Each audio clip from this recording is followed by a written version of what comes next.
Omega. This here is what you call pre-show. This is the part where we just post gifts to each other in the chat and wait to see what the fuck's going on. Mm-hmm. They're just waiting for Omega. Waiting for Omega.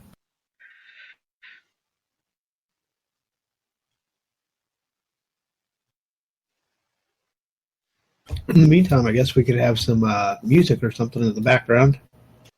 That would be a good idea.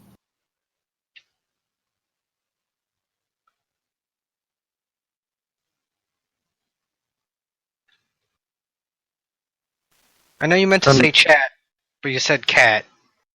And you also said GIF. So he said one of the things right. no, I'm just using this as an excuse to post cat GIFs. You don't need an excuse to post cat gifs.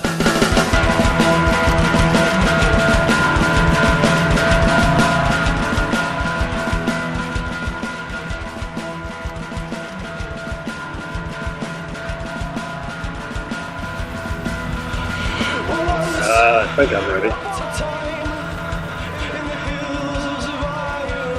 Are we ready?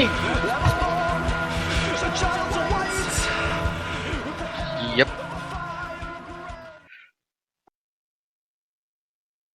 Alright, well, kick it off. Hey, Omega.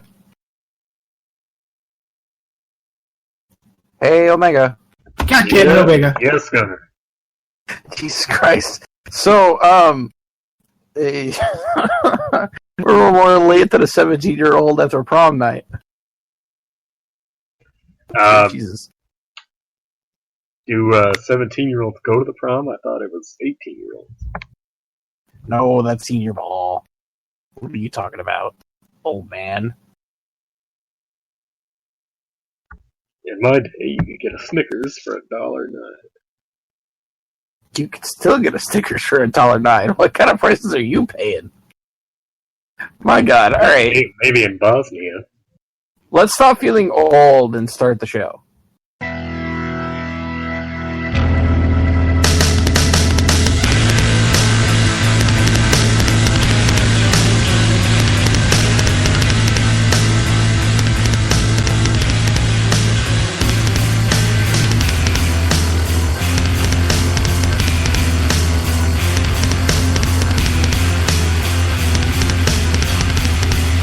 Hey everybody, welcome to the show, this is episode number 209.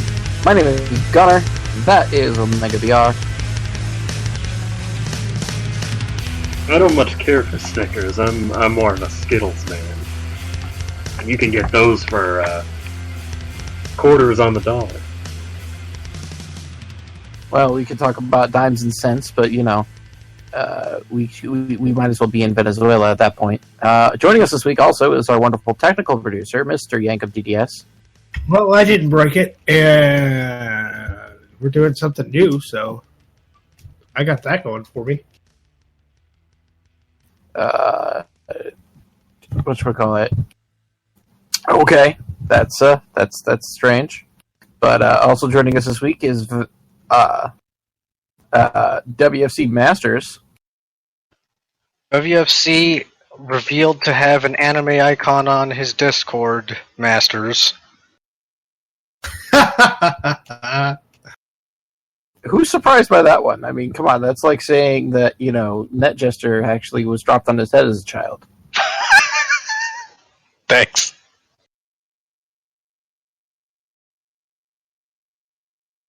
Alright, joining us also this week is Vassar. I would like to say if I had a dime for every time we didn't screw up the intro, I'd have 0 dimes, but I can't say that.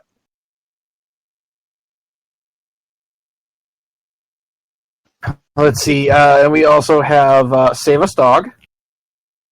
Nobody's counting dimes anymore, Enzo. He needs to move up to dollars. Dollar bills. Dollar bills, y'all? And, let's see here. Did I get everybody? I'm doing Jacob three things ER, at once. Dog, Smark, You. Faster. Yeah, that's it. Oh man, it's gonna be a good show. All right. So before someone comes in and ruins it, let's do the news. Cody Rhodes was granted his request released on Sunday, expressing frustration in a brief Twitter statement over head writers of Raw and SmackDown, calling one trying to be, quote, Brian Gerwitz, and the other one too busy hitting on developmental divas. He explained, I think that was one and the same, actually. I don't think he was talking about the other guy, because the other guy ran NXT. But the new guy, I forgot his name, is the one that he's got heat over. Meltz notes that there was a plan in place after WrestleMania to do just that, but that it was nixed by Vince McMahon and Triple H, more so by Vince. He also got noted that the split is not amicable, and WWE is putting the screws on him to make it difficult to do anything for another company. So Cody finally fed up with the company for not giving him anything to do. Is anyone surprised by this? Nope. I'm a bit surprised that he didn't have enough pull to maybe like actually get the gimmick dropped, especially when it was going fucking nowhere. I'm a little surprised, but particularly to your point, you think he would have had a decent amount of clout at this point. He's had at least 5 different goofy gimmicks that they gave him, and he really ran away with. And particularly after the fact that his father had passed away, I mean, they dropped Erwin White like a stone after Eddie's predicament. They did, and you'd think that they would just stop doing all of this crap. But, Well, the weirder part to me was the whole storyline that was kind of building up, it felt like, was he was losing his shit every time they would chant Cody, because he was trying to deny who he was, and then eventually he'd realize and then become Cody again. But it never got to that point. They just added the fucking Ascension beside him, and it became a big joke. So I'm not surprised he's gone, because why the fuck would you want to stay through that? I think the real question is, what's he going to do from here? Like, I wish him all the best of luck, but I don't know where he'd go from here. Just realized that he was losing his shit every time he heard Cody because he really just wanted to be Cody. And now I'm sad. Thank you, Faster, you fucking dick. You want to be real sad? I want you to remember that the last thing he said in kayfabe to his dad was, "You're dead to me." Oh, Jesus Christ! Can we talk? Oh my God! Can we talk about something else? Because now I wait a just second. want Stop. to eat a bunch of pizza No. and kill myself. No. Listen. Here's the good thing about Cody leaving. Cody's gone, and Damian Sandow's gone too. So we're gonna get our tag team back. Maybe for like one night somewhere, hopefully. It'd be cool. And Down in died. Chikara. Oh my God! Could you imagine them in Chikara? Vasper, you got a hot mic, brother. The old tag team company. Really? Really, possibly Japan. Maybe a little Dusty Rhodes Jr. Ring of Honor, I'm not so sure. TNA, possibly, although TNA, for No. screwed up as they are, it is the number one place they're going to try to prevent him from going. I keep thinking about New Japan. Would they have any interest in Cody? And I feel like they would. Oh, absolutely. They lost Nakamura, and to have anybody with a name at this point jump into your company would be, it would be beneficial. I could see Cody going over there and doing really well. To be honest, I want to see Cody Hall versus Cody Rhodes. There's a lot of fresh matchups, a lot of really good matchups he could have in New Japan. And if they're interested, and he's going nowhere in where he was at, I think at this point in his life would be the time to just like, you know what? I'm never going to be world champ in WWE. It's time to get out. So I'm happy for him, but it's sad because he's like one of my favorites, and he got fed so much bullshit, and he worked through it all, and to end like this is just crap.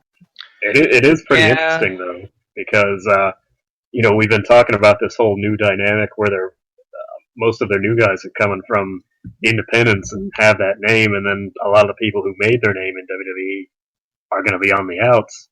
And here, Cody's certainly one of them, but he's also, again, like we were saying, a guy who might have that clout and that respect and everything, and he's got the legacy. And but he saw the writing on the wall as far as well, you're not doing anything with me. I'm not going to get any titles, or even if I do, it's going to be the US or the IC, which means nothing. And they're not going to let me get off of this character, which I'm not really a fan of anymore. And so I'm just gonna leave. And that's not really something that happens too typically often. I mean, a lot of people were kind of saying, well, why doesn't Zack Ryder leave it? He's so upset about getting screwed over like he did. And there's certainly a reason why not, but again, I think Cody in leaving. I can tell you exactly why Zack Ryder doesn't leave. I can tell you exactly why, because Cody Rhodes' last name is Rhodes. Zack Ryder's last name is not Rhodes. Well, yeah, but you know what I mean in terms of somebody who. Well, Ryder. You could put Wade Barrett. You could put Damian Sandow in that same sentence, and it's the same thing. Yeah, more or less. Or the fact that CM Punk left. I mean, that's a little bit more of a unique situation. That's not quite the same. If Randy Orton happened to leave for a lot of the same reasons, maybe that would have more of an impact. I mean, Batista did, but I guess what I'm saying is you kind of have guys like Ryder who don't really matter, who are on the lower end of the card, and if they left, it wouldn't really change anything. And then you have guys like Punk and Batista where it's a kind of a unique situation, and the door is kind of always open for them to come back anyway. Well, not Punk, but you know what I mean. But then you kind of have Rhodes, who's one of these guys who, is always has his handprints on the glass ceiling and doesn't really, does his job well and does what he's asked and has great matches and everything, great character and all that. And now he's deciding to leave because basically what I'm saying is he finally kind of got tired of having his handprints on the glass ceiling and not on the other side of it. You know what I mean? And if he's going to say that, then it kind of opens the door for a lot of these other guys to kind of say the same thing. And, there are going to be... I mean, I'm seeing a pattern here. It's the whole, well, if I leave the WWE, and I think, to be honest, I want to point this to Beretta and what he's doing right now. Because, and definitely, Gallows. Perfectly put for Gallows. Gallows was released from the company because they had nothing for him. He went over to Japan. He got himself bigger, and then they hired him back into the gimmick because he's in the Bullet Club, brother.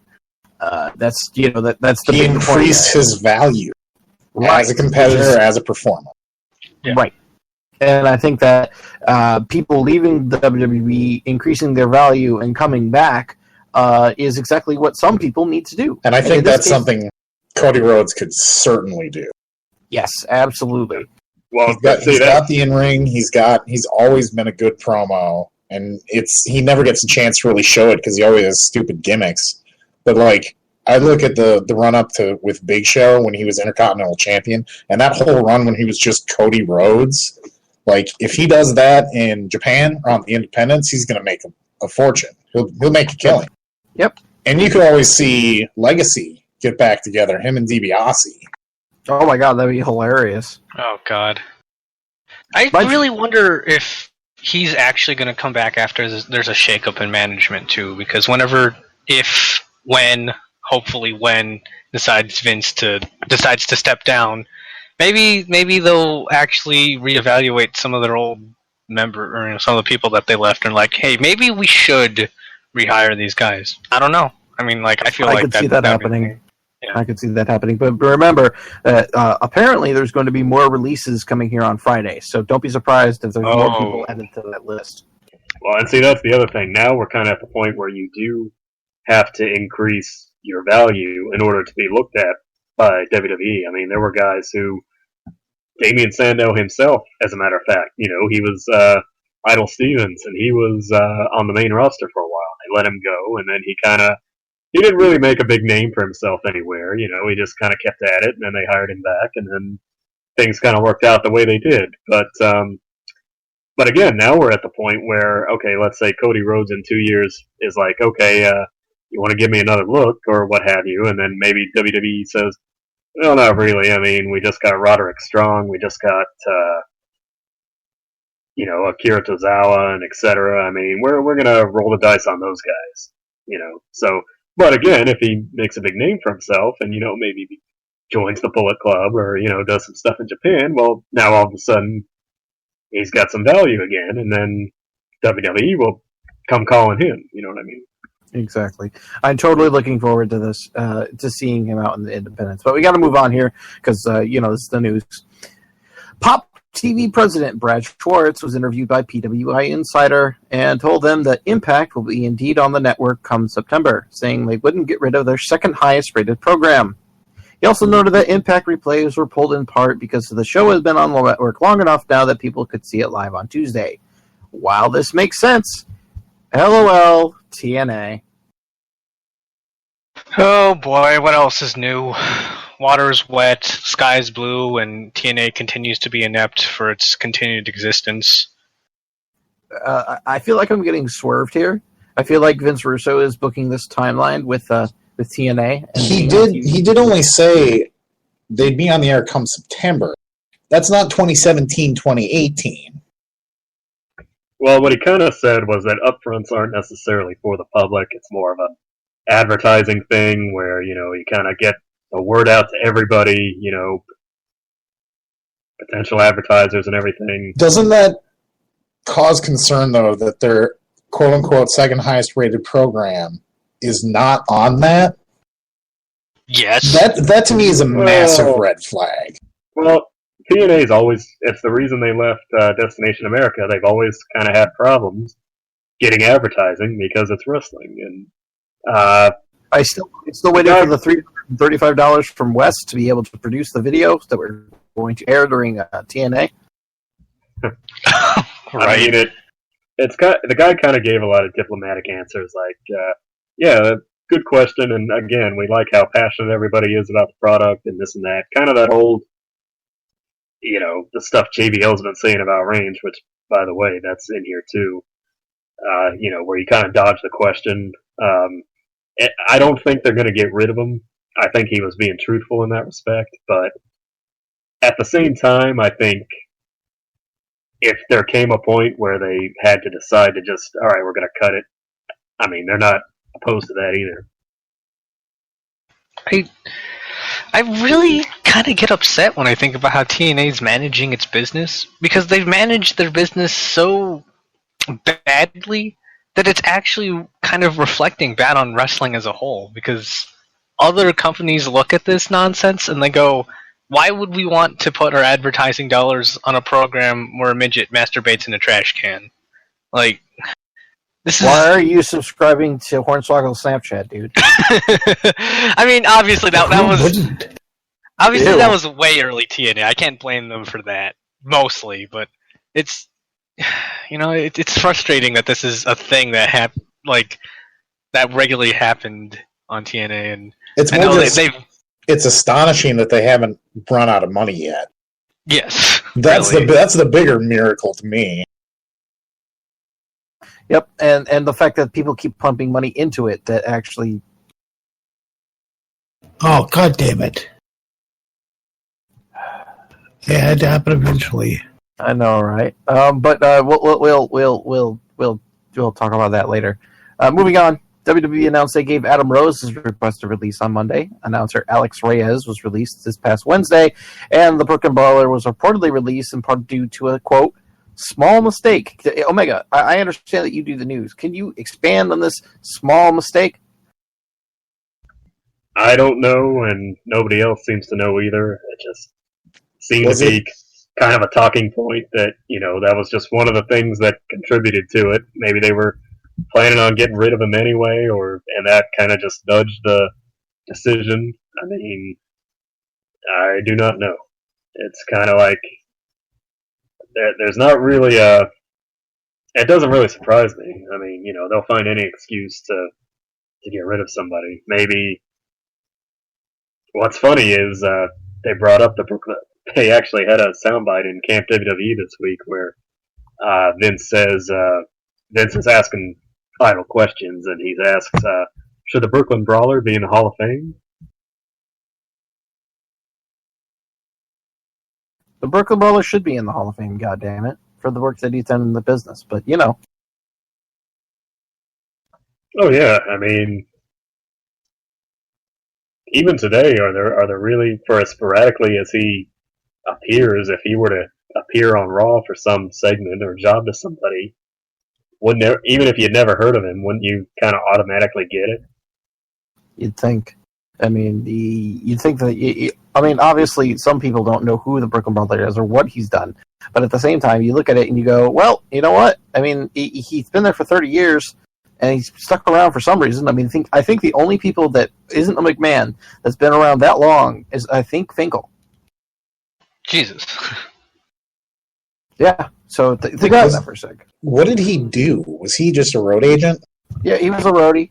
I think that's probably the reason why, is to just get some fresh blood in that position and change up the booking of the matches. Hopefully, that'd be fucking great. But that's optimism right there. Exactly. Bad idea with WWE. I would never expect things to change in WWE. That would be foolhardy at best. Speaking of things that won't change in WWE, Vince McMahon's most recent position on Roman Reigns is effectively what JBL has been saying on commentary. Quote, if you love him or hate him, you're still very, very passionate about him. And it's like, why are you making John Cena too, man? Why are you... I know that he said, or JBL has said something similar in the past about John, like, that's something he said similar. And the instant I heard JBL say that, I was like, that's a Vince line. That is totally Vince saying... people. There's a huge difference, though. Cena actually gets a mixed reaction. Reigns gets booed out of every fucking building. Even some of the just mark towns down south booed the shit out of the guy. Mm-hmm. Well, Cena at least elicits a mixed reaction. Like, there are times when it's like back and forth, and you just don't get that with Reigns anymore. Well, he kind of got a tiny mixed reaction at the end of Extreme Rules because, hey, guess what? Who was cheering for Roman at the end? The women and children. Meanwhile, everyone else, Roman sucks. This isn't the first time JBL said something like this about Roman either. He's said it multiple times over the past. He's been saying it for a couple weeks, yeah. Yeah. Who was it after Extreme Rules who came out with a blog post or something saying that Roman is the guy after all, and he's eliciting reactions like nobody has, and this and that, and it was somebody kind of unexpected. I want to say it was Foley, but Foley's already kind of been saying that. I don't remember. I can tell you. Either way, it seems like a lot of people stick up for Roman. And I kind of went in what happened at Extreme Rules. I think I've kind of figured it out. I think you look at that main event, and we'll talk about it, of course, but you look at that main event, and you see the performance that AJ Styles pulled off, and you see the performance that Roman Reigns managed to pull off, and I think the conclusion you draw, and this kind of happened with Cena too, not to as strong a degree, but basically the conclusion is they don't need a really great guy, they just need somebody who can keep up to be the guy. Somebody who can keep up. Who can keep up appearances, who can keep up charity, who can keep up in a promo, who can keep up in a promo, who can keep up in a match. Not excel, but keep up. And you look at even Cena and even Hogan back in the day, that's kind of what the attitude has been for a long time. Yep. Absolutely agreed. It's just strange to me that they needed a guy to just keep up. And it's like, and the same thing too on the outside. He can't be the one that's going to get caught with Sabu in the car, smoking pot, or he can't be the guy that is driving with Shiki Baby, when they're supposed to be heel and face and kayfabe's still alive, that kind of thing. I mean, it's the stupid shit like that they've been burned on before is why they pick the people that they do.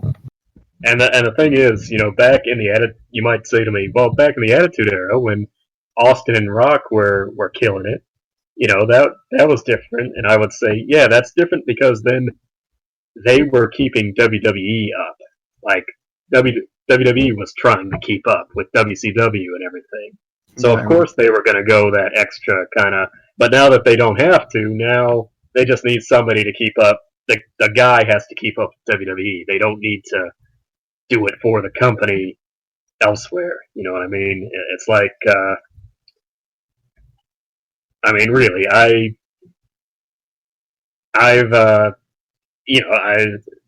we'll talk about it, but just AJ's performance compared to Roman's performance, it's like night and day. Absolutely. It's like Michael Jordan scoring 60 points for his team, and Charles Barkley scored the winning goal. Exactly. I think that works, right? They were on the same team, right?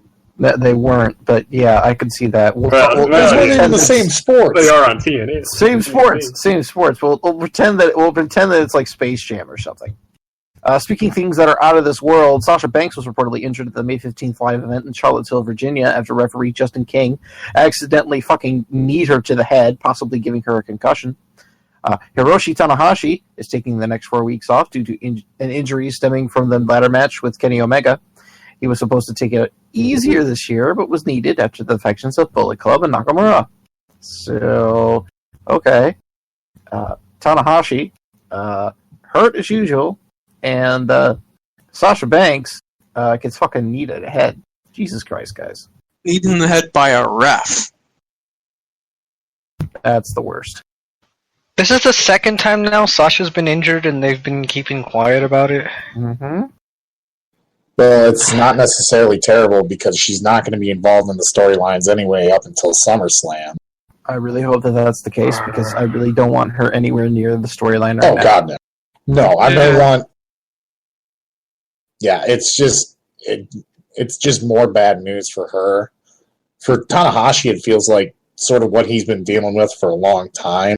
They'll probably need him for G1, but I would assume this takes him out of winning the G1 at this point. I don't think he's going to win G1. I think they're going to give that to, like, Goto or somebody. Maybe Shibata even. Hopefully Shibata. But anyway, like, I assume that he will take a longer break leading into Wrestle Kingdom. Oh, by the way, breaking news. Yeah, I can't play this out. Yeah, I can't do it right now. Bum, bum, bum, bum. Eden Styles announced she has left WWE as well. Oh, no. I think 40-year-old's wife. I think most people kind of knew that was coming, though. Yeah. Yeah, she's not going to stick around while he's not there.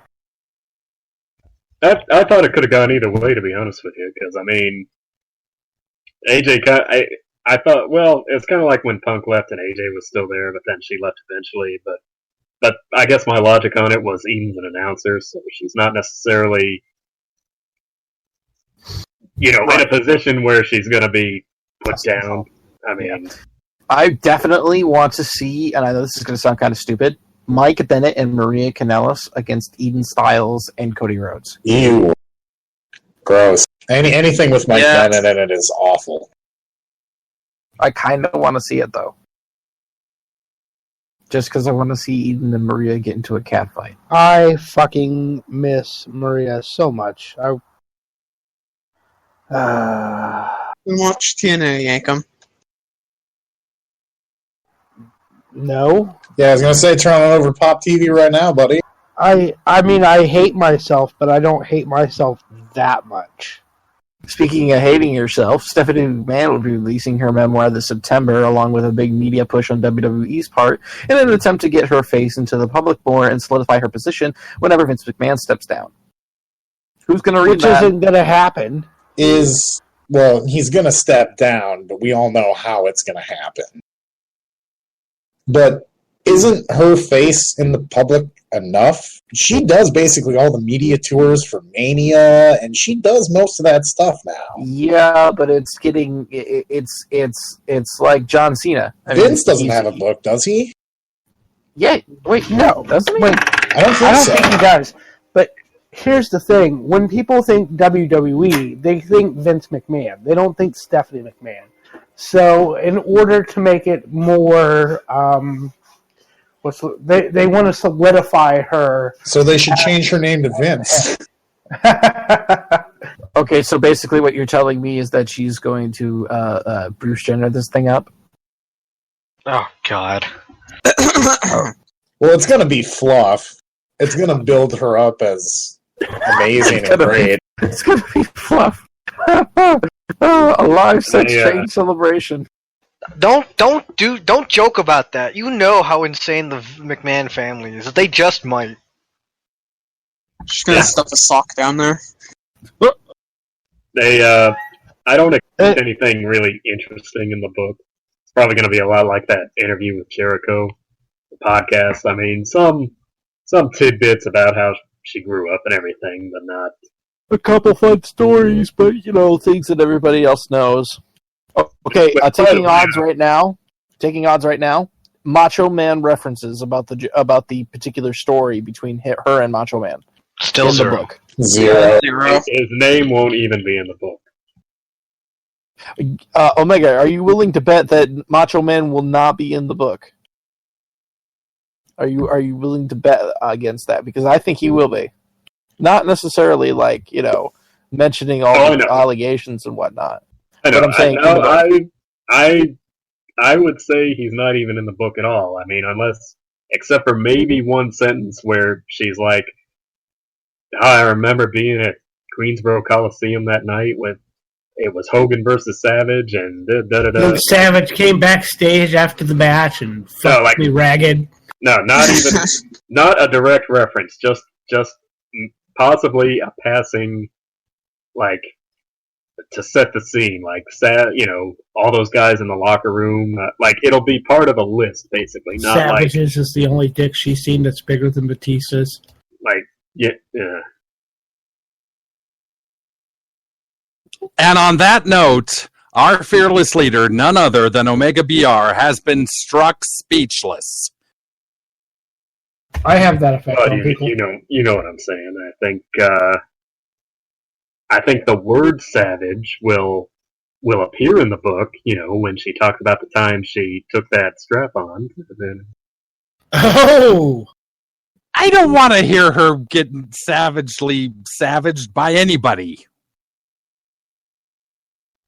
Didn't that really happen? Didn't they admit that on Stern? They joked about it on Stern, but it's one of those cases where you could take it or leave it. It was probably a joke, it was probably for real, but you won't know because, Triple I H don't like want to know. I want to know. I could see the cerebral assassin, not like an every night thing, but like they tried it. But anyway, by the way, as long as we're talking about McMahon's and podcasts and things, that Shane podcast, about the same. Some nice stories, some nice moments, and then when Foley tried to ask the tough questions, Shane kind of completely dodged it. Kind of. Damn, he was going back and forth more than his entrance to the stage when he does his ching ching bling bling, all that stuff. God, he was dodging. Please don't ever say ching ching bling bling ever again in your entire life, Jester. I love you, buddy, but come on, man. That's the second most racist thing I've ever heard Net Jester say. That's in the freaking song. Are you kidding me? It isn't wrong, though. I just don't ever want you to say it again. That's all. Glow is coming to Netflix. It's ironic Really? because Shane worked in China. Oh my god. See?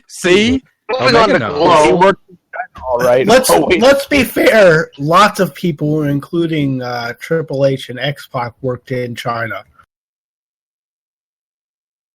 Glow is coming to Too Netflix. soon? Is it too soon? Yes, it is. Glow is coming to Netflix in a new drama series about a struggling actress in the 80s who joins the promotion. Genji Kohan, creator of Weeds and Orange is the New Black, got the idea after watching Glow documentary on Netflix. What the fuck is Glow? The Gorgeous Ladies of Wrestling, a 1980s wrestling series that was absolutely amazingly kick-ass. It had like bodybuilders and models and a bunch of other girls. And Mountain Fiji. At the Godiva. ridiculous gimmicks. It was, think about women of wrestling and Wrestlelicious, and think about how bad they were and how they could have been really good. That's what Glow was. It was really good. Okay, And pump all of that up to 11. sounds cool.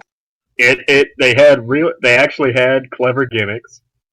They had the raps before as each girl entered, they had a little rap that they did.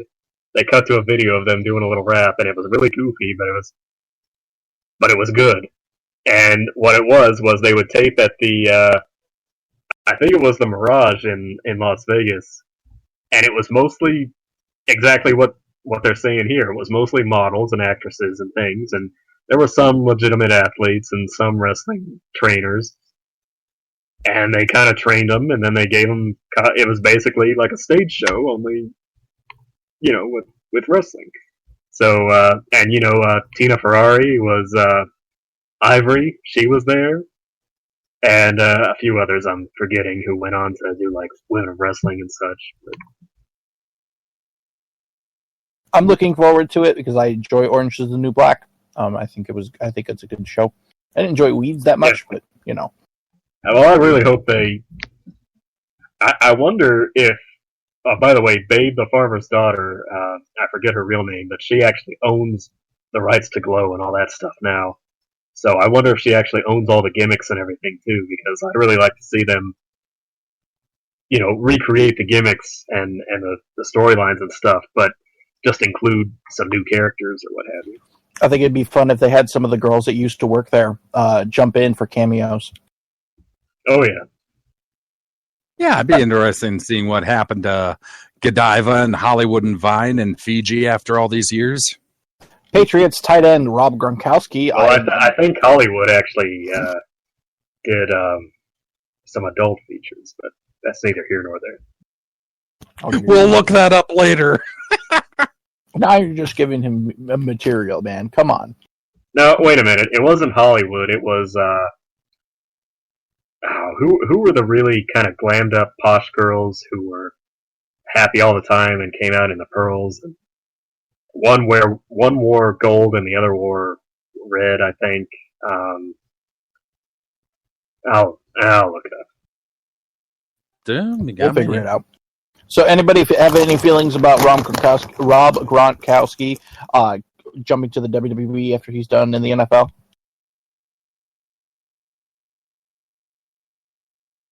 No. Yeah, I was gonna say no. I don't care. It exists. I figured that we might have some Patriot haters. Will never happen. To quote Dave Meltzer, "It is what it is."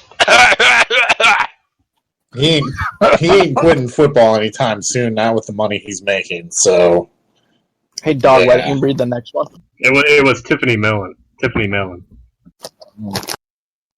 Or Million, sometimes spelled Million. Tiffany Million.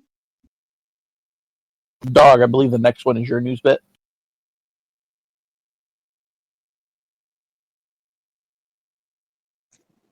Samoa's going to take over society more at 11.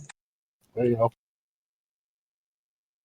Kevin Owens and Tyler Breeze raised almost $71,000 in their crowdfunding campaign to help the families affected by Fort McMurray wildfires that ravaged Alberta, Canada. The thing we've been plugging for the past 2 weeks. The Canadian government stated that they would double any donations, means that they've got $143,000, which will be given to the relief in that area. So, we actually did something. Or they actually did something. So y'all feel good about that. Cool. And we needed Thumbs up. Exactly. What more is there to say? Well, Good guys. I decided to end that and end the news on a good note because we're getting into the 15-minute time limit. Sorry, I had to tell Net Jester no because he's Net Jester. We're doing the 15-minute time limit. So let's do the 15-minute time limit. Because I like the 15-minute time limit. Oh, damn it! Son of a bitch! Alright, go ahead. Who's having trouble tonight? You shut your whore mouth. That was a pretty apt introduction to the Extreme Rules show, which was not really a mess, but, well, it wasn't a mess on the screen, but I bet it was backstage. Ugh. Yes. I wasn't able to catch this live. Any general feelings or thoughts before we get into the matches? There were Was it really only- that bad? There were some good matches. There were some okay matches. There was a couple of just awful fucking matches. But I'm going to save that promo I'm about to fucking cut for when it happens. Most of the matches needed more time. A couple of them had way too much time. And Yeah. a couple of them were pretty good. Funny enough, the main event. So you kind of remember it as being not so bad when that happens. I mean, it was better than last year's, I think. I agree. Let's start off with the wonderful match that everybody was looking forward to, the 5-Star Classic. Baron Corbin defeated Dolph Ziggler. And on this match, a lot of things were obvious, and the most obvious thing was Baron Corbin's rapidly receding hairline. Dude, it's not just receding. He's getting the bald spot on top too. He just needs to shave it soon. It's not receding, it's fleeing. Yeah. Don't you mean Baron Corbin's rapidly receding relevance? Yep. To be honest, I watched it. I enjoyed the match, but I can't give even the slightest of a shit about either of these two. Which is a shame because I like Corbin now. I went from someone who was like, "Oh, this guy sucks," and why is he in NXT? To, okay, he's finally found his niche as a guy who hates people and he's a bully and get out of my fucking WWE, you indie people. But He needs like 3 more years to be anywhere remotely relevant for me. yeah, He needed at least another year in NXT, if not 2. And the fact is that when he was in NXT and he needed that year or 2, he was still he was still one of the oldest guys there. So yeah, that says a lot about him. I really hope he stays in kickoff matches and in not too relevant places because I really don't want to see him that much. I think he's boring, to be perfectly honest. He's got a great entrance. He's got a great theme song. That's about it. Yep, give him a little bit more time in the oven to tenderize him. Tag team tornado match. The club defeated the Usos. I thought this was a fun match. I mean, sure, it had the Usos in it, but I think they were balanced out pretty damn well by the club. It's pretty well paced. Can I just point out that I was, in fact, wrong about the Usos, and I apologize. They would be better if they didn't fall into the same limelight that Roman Reigns is falling into right now. And they Would be better if they weren't just regular WWE generic baby faces. Yeah, I've said it before. There's Cena, and then there's Cena 2.0, Roman Reigns, and there's Cena tag team, the Usos. honestly, I've come to the conclusion that the Usos are about like 10% of the Young Bucks, and I mean like 10% of their charisma, 10% of their talent. I mean, okay, maybe like 10% of their moveset too, but And 10% of their overall super kick count. yeah. But, Not even that. I mean, like, if I want to watch the Young Bucks, I'll just watch the Young Bucks. I don't have to watch WWE's Diet Cola version of them. I like It this is Diet match. Cola. I like this match, but the one thing about it that always bugs me about these tornado tag matches is how they set up spots, it just feels way too obvious sometimes. And they don't do them enough. I think that if they actually did them more, they'd be more interesting. It was a fun little match, but I don't know. And so, I liked it. I thought it was good. Next night on Raw, though, man, did they fuck up. Yeah, I don't know what that was. I mean, that kind of gets into the main event, of course, but I did like that I think it was a reference to this. They brought the ring bell in. That's kind of a reference to Gallows, and I just don't understand why they had to even do that. But I'm not writing it. U.S. Championship match, straight up murder. Rusev killed Kalisto in the middle of the ring. Kalisto Jesus now Christ, dead. that fucking accolade. This sucker was. Go ahead. Well, probably what you were about to say is, it was really devastating, and they did the same thing on Raw. Remember when he kind of pulled him back and acted like he broke his spine and everything, and then they didn't show it at all in the match until right at the end. Actually, I was going to say that this son of a bitch was more brutal than a Metalocalypse marathon. Fair enough.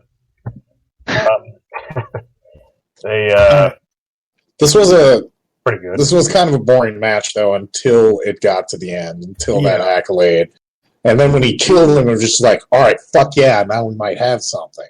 Yeah, right on the apron hood. Jesus, I thought he could have get legit hurt there. Mm-hmm. Well, let's talk about a good match that was good from start to finish. Basically, the Fatal 4-Way for the Intercontinental Championship, where the Miz defeated Sami Zayn, Kevin Owens, and Cesaro for the IC title. So this is your next 4 guys, and I bet you anything that you take out Miz and you put in Roman Reigns, and that is going to be your your final 4 for the Royal Rumble this year. I kind of feel like Miz has stepped up quite a bit lately. Because his wife is on there and they need him to? Yeah. I don't... Wait. Well, I mean, I don't think it's just that Maurice is there. I think just in general, in the ring and outside, both, he's kind of stepped up a little more, and he seems a lot better than he did, say, like this time last year. Yeah, I can see that. But what you said for a second, Gunner, these guys will be the final 4, including Roman Reigns. Does that mean you think Reigns, impossible of impossibilities, is actually going to lose the title before next year, before Mania and Royal Rumble? Yeah, Seth Rollins. Yeah, I think that's going to happen. He's going to lose it at the next pay-per-view. I'm saying it's going to be at SummerSlam. And then Ambrose is going to cash in. And it's going to be a Shield 3-way? A Shield 3-way at SummerSlam, yeah. That would be fucking awesome. I'm down. I've wanted that match forever. I get goosebumps. That sounds lovely. Oh, man, I think Roman eats the pin. Roman will eat the pin at SummerSlam. Not the other third guy. That basically. sounds like a pretty good idea, which means it won't happen. I'm down for it. It's going to happen, yeah. But talking about things that actually did happen, this Fatal 4-Way was really good, and the match of the night. Yep. Mm-hmm. Well, the really Asylum match that was on after that with Ambrose beating Jericho after doing dirty deeds onto thumbtacks, that match was a complete surprise to me. I didn't have high hopes because I thought the gimmick sounded dumb, but it wasn't bad at all. And like at the end there, it started getting pretty fucking brutal. The match went on. Right. It went on for 26 minutes. It dragged.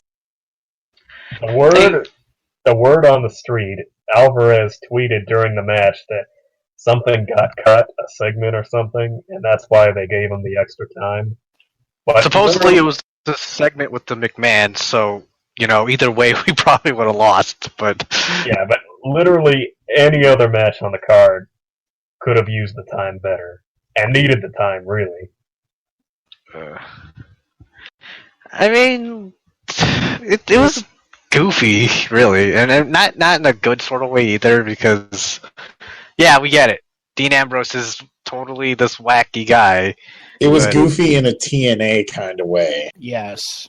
I'd agree with that. Not Yeah. a compliment. No. The problem was It was Raven's clock of whatever the fuck it was, Housework Clock of Horrors match. It was Clockwork Orange House of Fun match. Yeah, whatever the fuck. It was Lethal Lockdown. It was every stupid TNA gimmick until they busted out the thumbtacks, which hilariously is another TNA gimmick. But that was a that's- that was a gimmick before the TNA thing. But TNA did the thumbtack bump like from 2004 to 2006, and Biss flew into thumbtacks like every week. Well, I'm surprised they even did the thumbtacks, because here's the thing.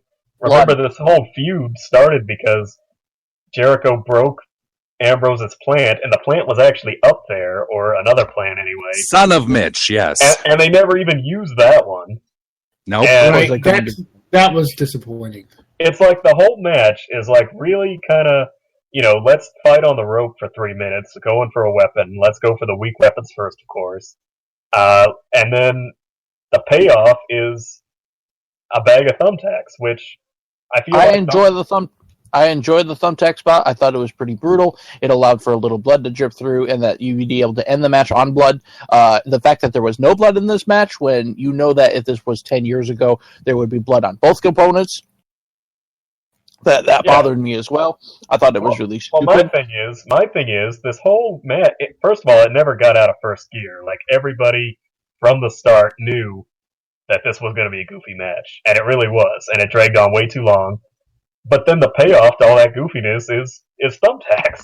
So in my mind, I'm thinking, well, they understand how goofy it is, and the weapons, the fake barbed wire and everything that got used at the end. But then they're gonna put the extreme in the match by having the thumbtacks. And I'm gonna say this: we're gonna move on here because we got 5 minutes left.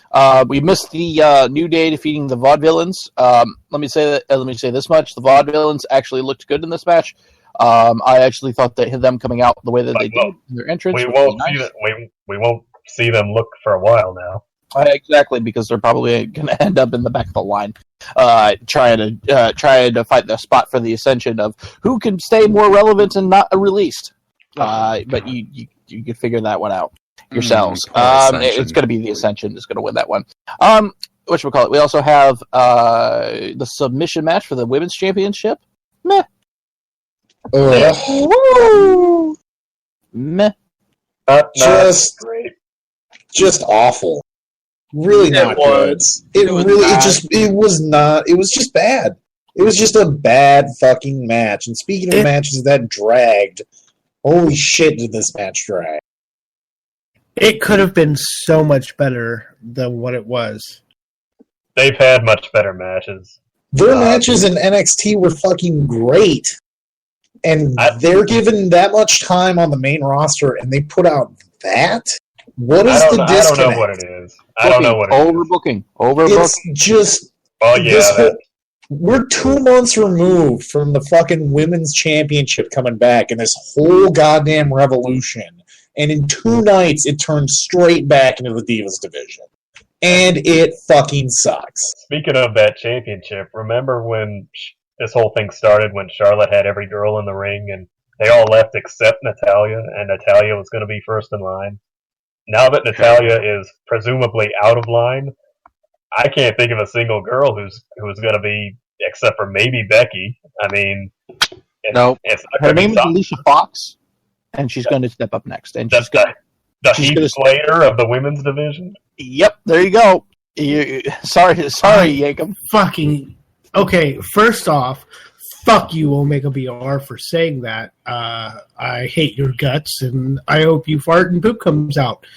Because Alicia Fox is treated horribly, but is arguably one of the best women on the roster.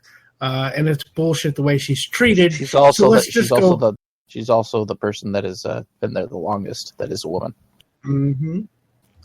Extreme Rules match for the World Heavyweight Championship. Roman Reigns defeated AJ Styles. Great You know what?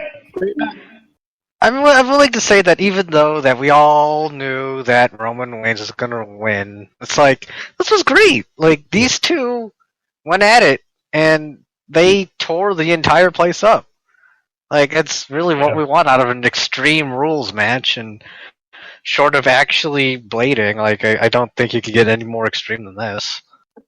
It was really well put together, them going through the crowd and everything. Normally, I don't really see it really obviously when somebody says, well, this guy carried that match. But let me tell you, it was super, super obvious to me this time that Styles carried that match. Because Styles was busting out every single move in the book, and then, Reigns would counter with a slug, a slugger, a punch. And I mean, that's all he really has to do. I mean, like I was saying earlier, all he has to do is keep up. He did bust out a couple of power moves that he can probably only pull off with Styles as well. I mean, he looked fine, but part of the reason why he looked so good in this match is because the way the match was put together, there wasn't a lot of spots to see him fuck up. Exactly. You're out in the crowd throwing punches, and that's never going to look great. And all those table spots were like, it's kind of hard to fuck those up and make those look stupid. And, he has his moments, like the midair spear, actually looks pretty decent whenever they bust it out. Now, the thing is, though, it was a great match until the club came down and the Usos. Until, of course, the finish. The finish! When the finishers, specifically the 6 that Reigns kicked out of. Yeah. Yeah, it's getting a little ridiculous with the finisher fests. I mean, that's when people talk about him being the new Cena, it's not just the fact that he's champ and that he's promoted to hell and that he wins every match. It's things like takes a Styles Clash on a chair and kicks out of it immediately. Yep. And gets hit with a chair a half a dozen times and kicks out of it. All right. I would like to make this comparison right now.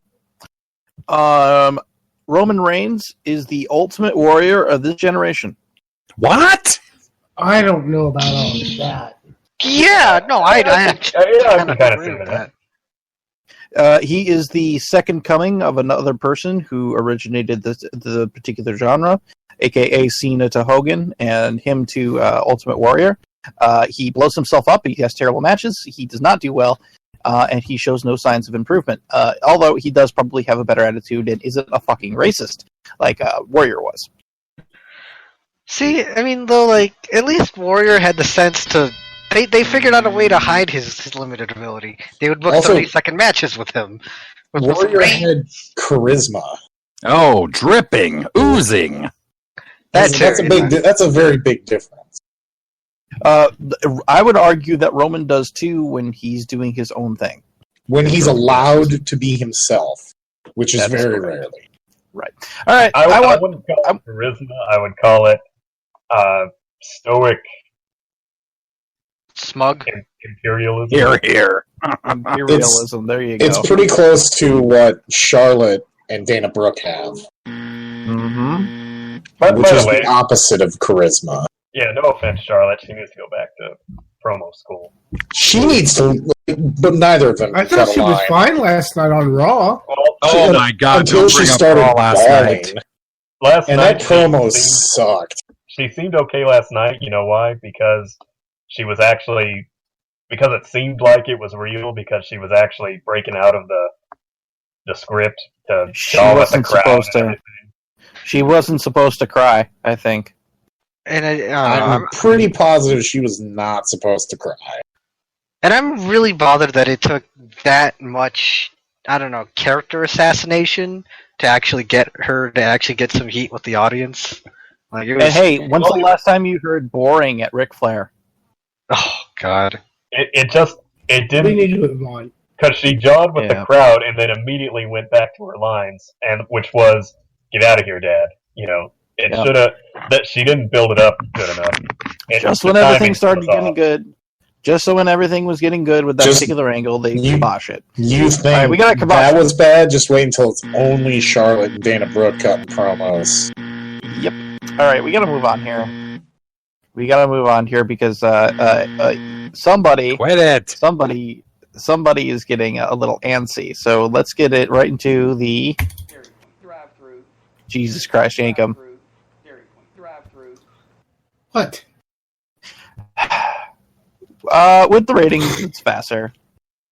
As always, and now for the ratings. Starting off as usual is TNA Impact, which is 311,000, up from 280,000 the week previous. SmackDown, 2.295 million, up from 2.262 million the week previous. And finally, Raw, 3.268 million, up from 3.191 million. So ratings are up across the board, and that's it for the ratings. All right, Masters. and That. with the birthdays, it's going to be WFC Masters because he hasn't been on the show in a while. Oh man, I love those. Sorry, you have to bear with me here. It's a little difficult to do this because I'm doing push to talk, and push to talk means I have to change my focus. Let's see here. Oh God. The 25th. Happy birthday to. Oh, I'm trying to set this up. Sorry.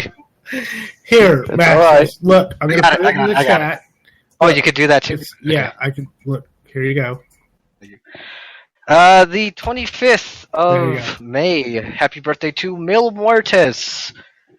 Roman Reigns. Wow, it's pretty close. Alberto Del Rio and Hiro Saito. The 26th. Like to give a shout out to Pat Kenny and La Sombra. The 27th. Happy birthday to Eric Bischoff and Natalia. 28th, we have celebrating their birthdays Seth Rollins, Kamala. The 29th, we have Steve Corino, Pete Gas, Hornswoggle, and Head Shrinker Samu. What are you? The Pick the 31st, name. 28. and That's then You mean I'm not you saying mean- that.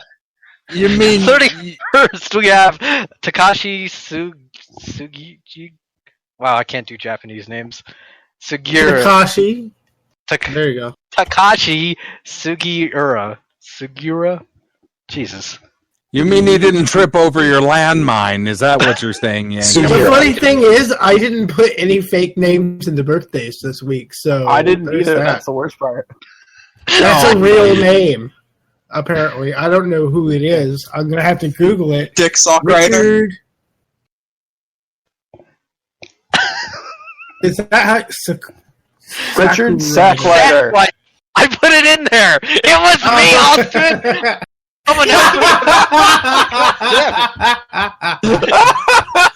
forced me to read the birthdays. And now it is time for This Week in Wrestling with Omega BR.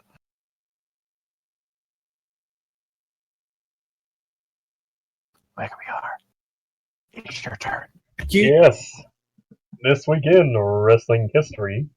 Circa 1979, where WWF ran Albany, New York at the Washington Avenue Armory, featuring WWF World Champion Bob Backlund defeating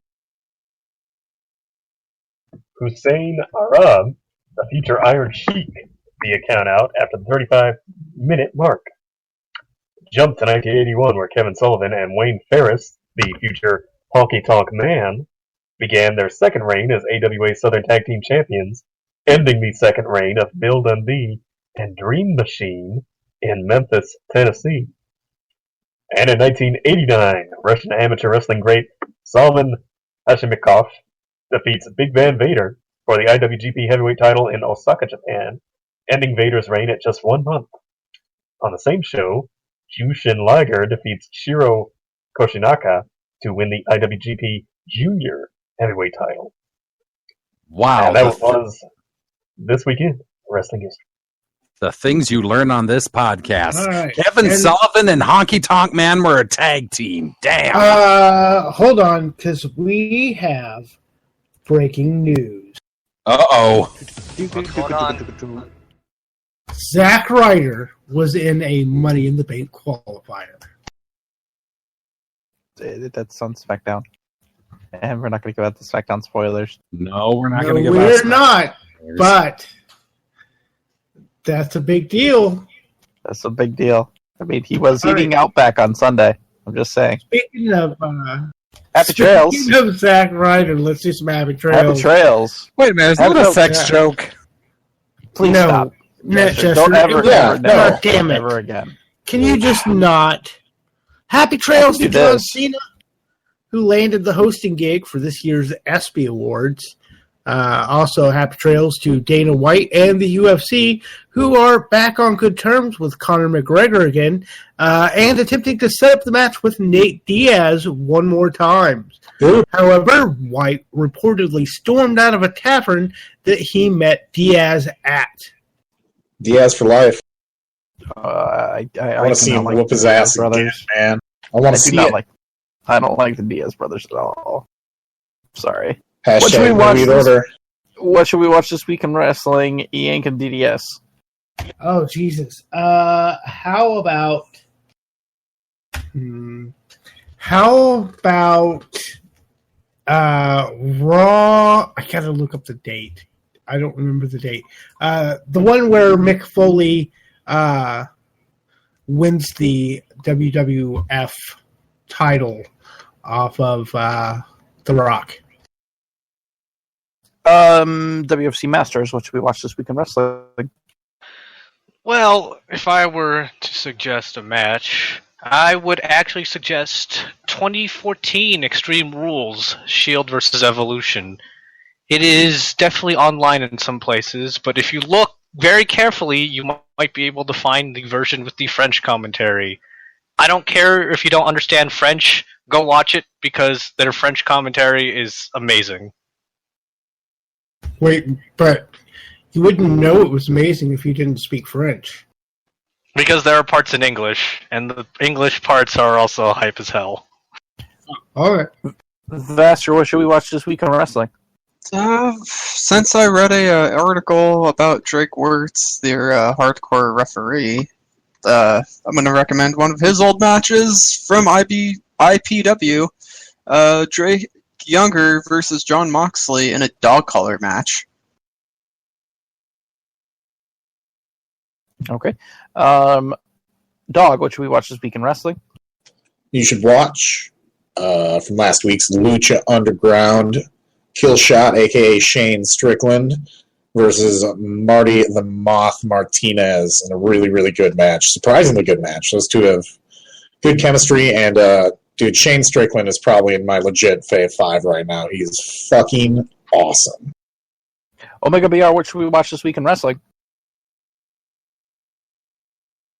Well, I'm going to go the simple route and say you should watch that Roman Reigns versus AJ Styles match from Extreme Rules because it actually was second best match of the night, and I think it's a good representation of what to expect with Reigns going forward. I mean, you'll really see what I mean when AJ's just busting out everything and really trying to have the match of his life in a lot of ways, and then Reigns is just there to kind of keep up.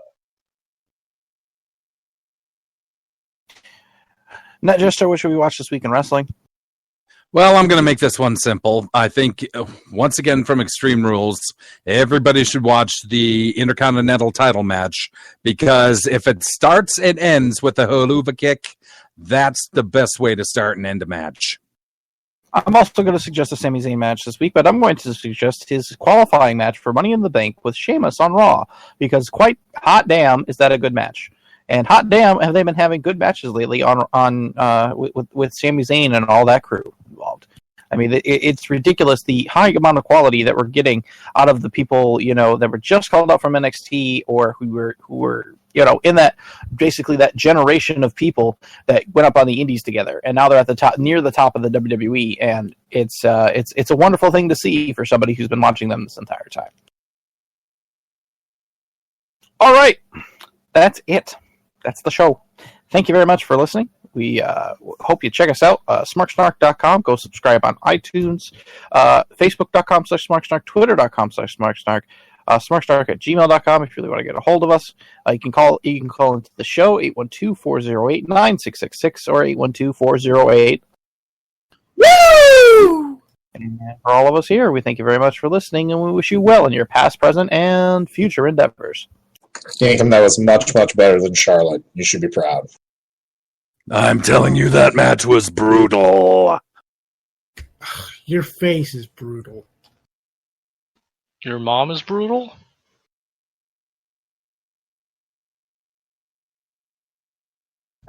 Good night, Castle Hayne.